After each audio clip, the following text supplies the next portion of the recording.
Anarchy by Errico Malatesta. Part 2. Man has two necessary fundamental characteristics: the instinct of his own preservation, without which no being could exist, and the instinct of the preservation of his species, without which no species could have been formed or have continued to exist. He is naturally driven to defend his own existence and well-being and that of its offspring against every danger. In nature, living beings find two ways of securing their existence and rendering it pleasanter. The one is an individual strife with the elements and with other individuals of the same or different species. The other is mutual support or cooperation, which might also be described as association for strife against all natural factors destructive to existence or to the development and well-being of the associated.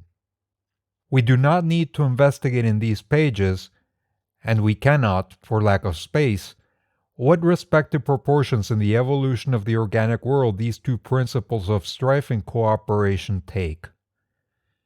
It will suffice to know how cooperation among men, whether forced or voluntary, has become the sole means of progress, of improvement, or of securing safety, and how strife, relic of an earlier stage of existence, has become thoroughly unsuitable as a means of securing the well-being of individuals and produces instead injury to all, both the conquerors and the conquered. The accumulated and transmitted experience of successive generations has taught man that by uniting with other men, his preservation is better secured and his well-being increased.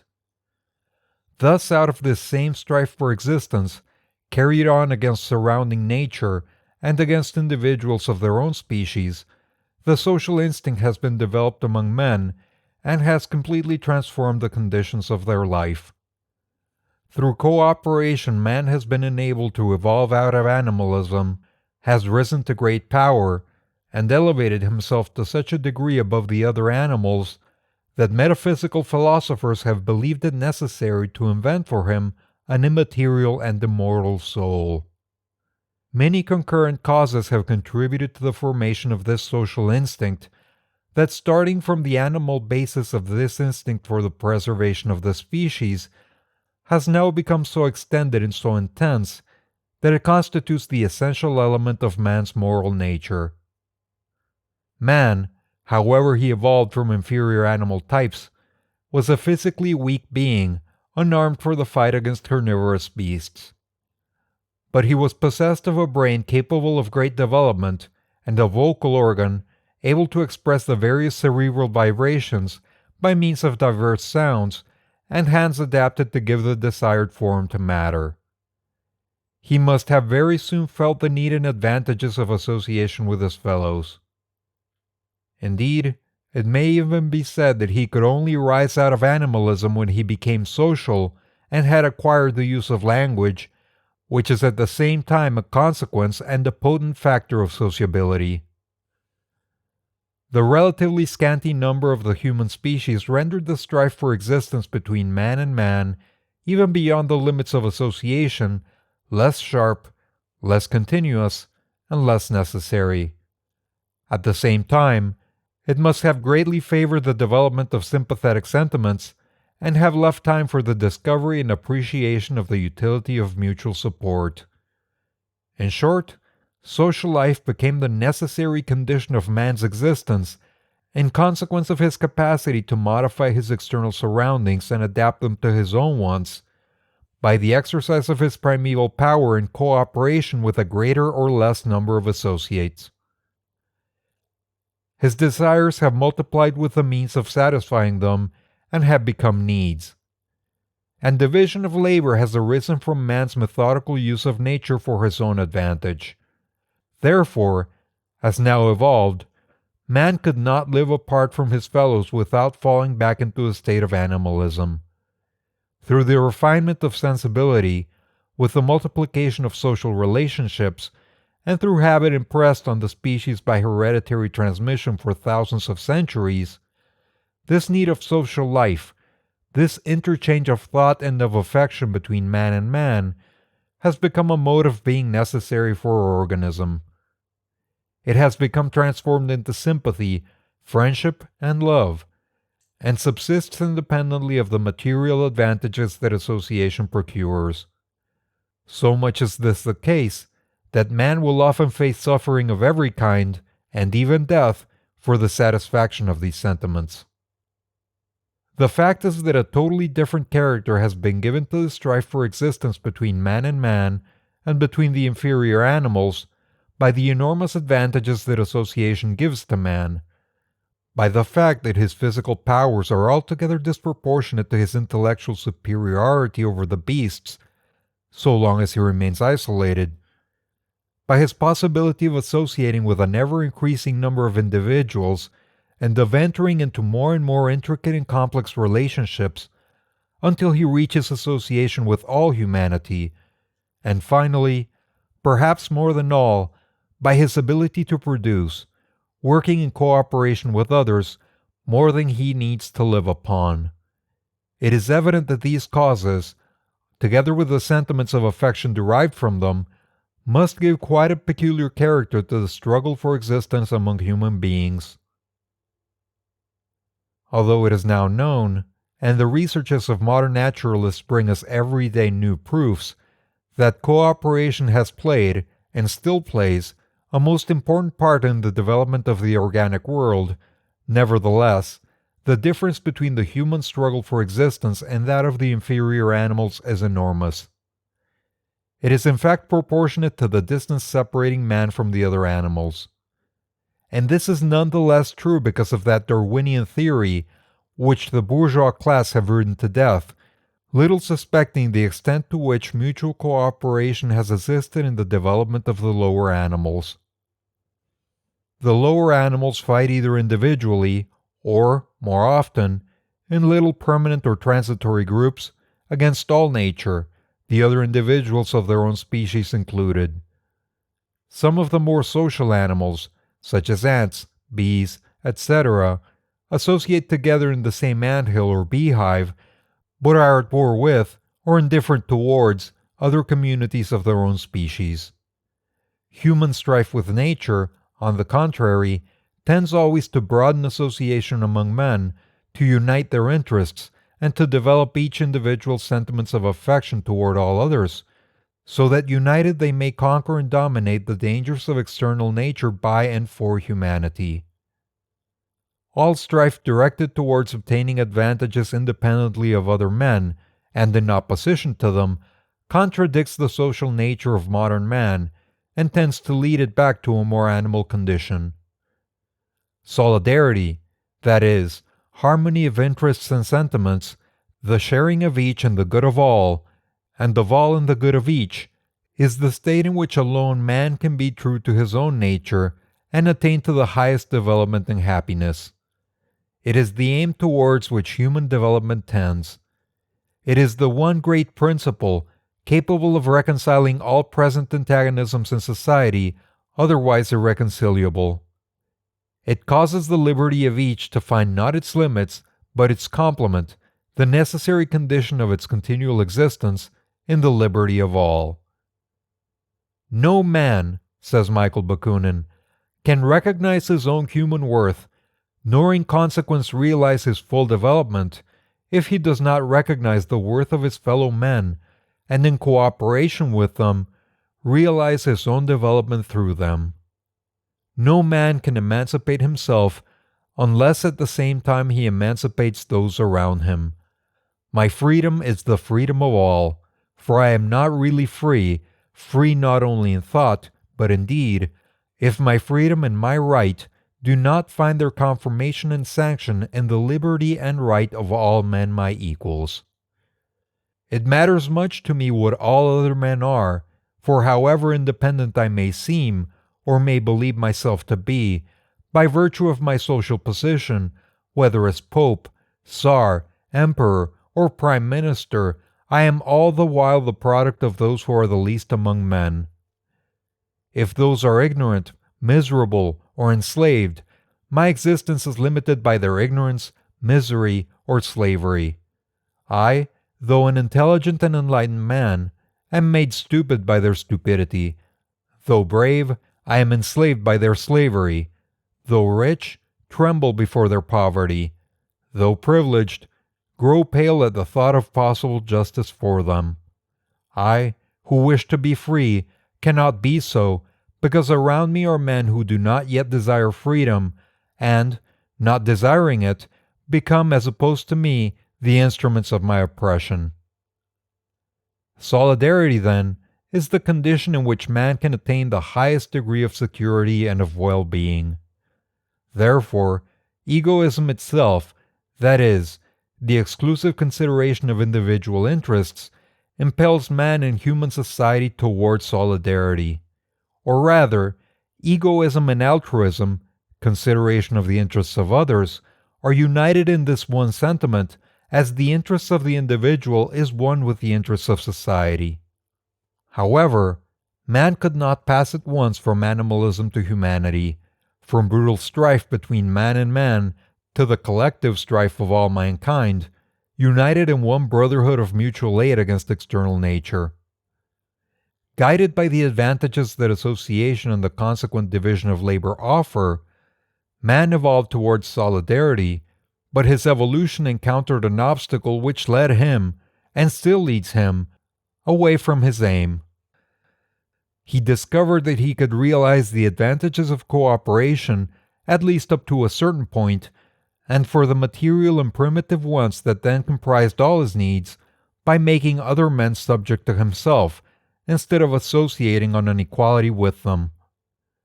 Thus the ferocious and antisocial instincts, inherited from his bestial ancestry, again obtained the upper hand. He forced the weaker to work for him, preferring to domineer over rather than to associate fraternally with his fellows. Perhaps also in most cases, it was by exploiting the conquered in war that man learned for the first time the benefits of association and the help that can be obtained from mutual support.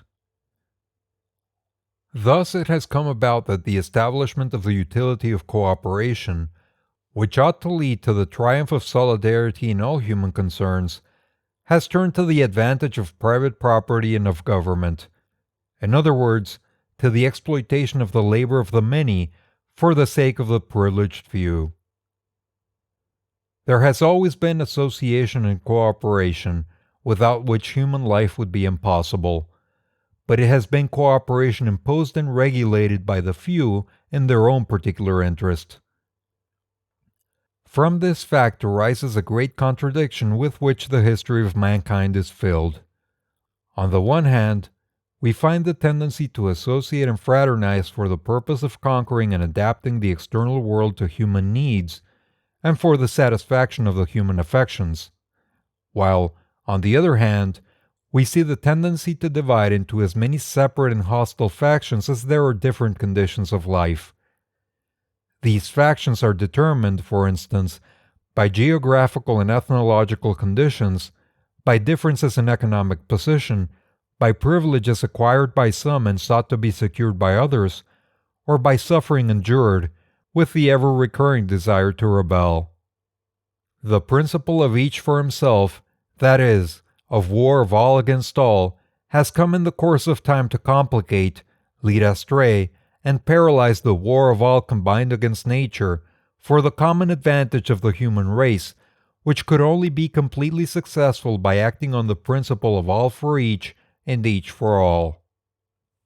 Great have been the evils which humanity has suffered by this intermingling of domination and exploitation with human association. But in spite of the atrocious oppression to which the masses submit, of the misery, vice, crime, and degradation which oppression and slavery produce, among the slaves and their masters, and in spite of the hatreds, the exterminating wars, and the antagonisms of artificially created interests, the social instinct has survived and even developed. Cooperation, having always been the necessary condition for successful combat against external nature, has therefore been the permanent cause of men's coming together, and consequently of the development of their sympathetic sentiments. Even the oppression of the masses has itself caused the oppressed to fraternize amongst themselves. Indeed, it has been solely owing to this feeling of solidarity, more or less conscious and more or less widespread among the oppressed, that they have been able to endure the oppression, and that man has resisted the causes of death in his midst. In the present, the immense development of production, the growth of human needs which cannot be satisfied except by the united efforts of large number of men in all countries, the extended means of communication, habits of travel, science, literature, commerce, even war itself, all these have drawn and are still drawing humanity into a compact body, every section of which, closely knit together, can find its satisfaction and liberty only in the development and health of all the other sections composing the whole. The inhabitant of Naples is as much interested in the amelioration of the hygienic condition of the people on the banks of the Ganges, from whence the cholera is brought to him, as in the improvement of the sewerage of his own town. The well-being, liberty, or fortune of the mountaineer, lost among the precipices of the Apennines, does not depend alone on the state of well-being or of misery in which the inhabitants of his own village live, or even the general condition of the Italian people, but also on the condition of the workers in America or Australia, on the discovery of a Swedish scientist, on the moral and material conditions of the Chinese, on war or peace in Africa. In short, it depends on all the great and small circumstances which affect the human being in any spot whatever of the world. In the present condition of society, the vast solidarity which unites all men is in a great degree unconscious, since it arises spontaneously from the friction of particular interests, while men occupy themselves little or not at all with general interests. And this is the most evident proof that solidarity is the natural law of human life, which imposes itself, so to speak, in spite of all obstacles, and even those artificially created by society as at present constituted.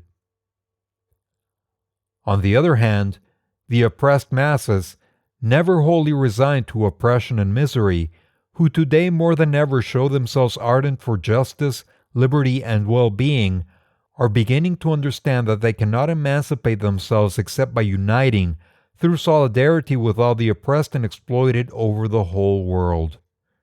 And they understand also that the indispensable condition of their emancipation is the possession of the means of production, of the soil, and of the instruments of labor, and further, the abolition of private property. Science and the observation of social phenomena show that this abolition would be of immense advantage in the end, even to the privileged classes, if only they could bring themselves to renounce the spirit of domination and concur with all their fellow men in laboring for the common good.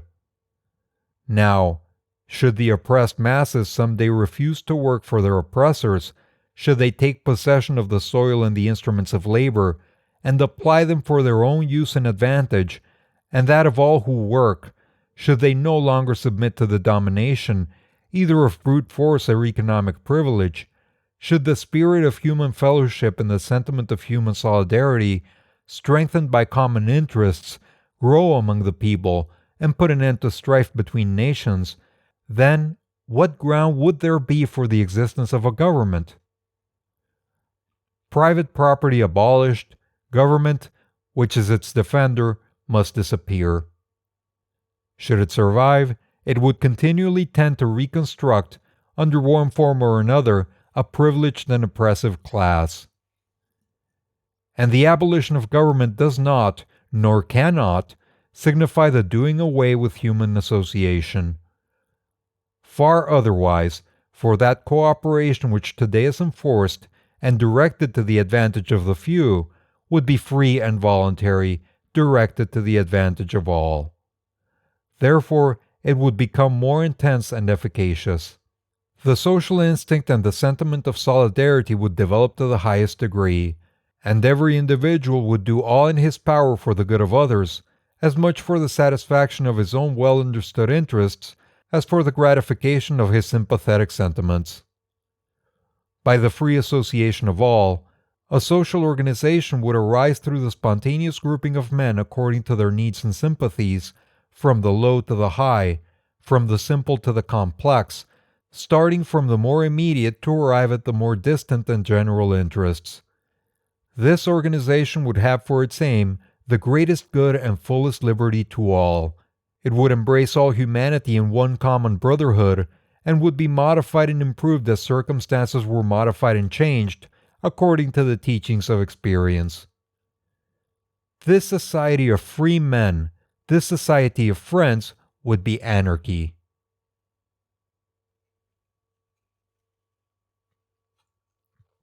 You have reached the end of the second part of Anarchy by Errico Malatesta.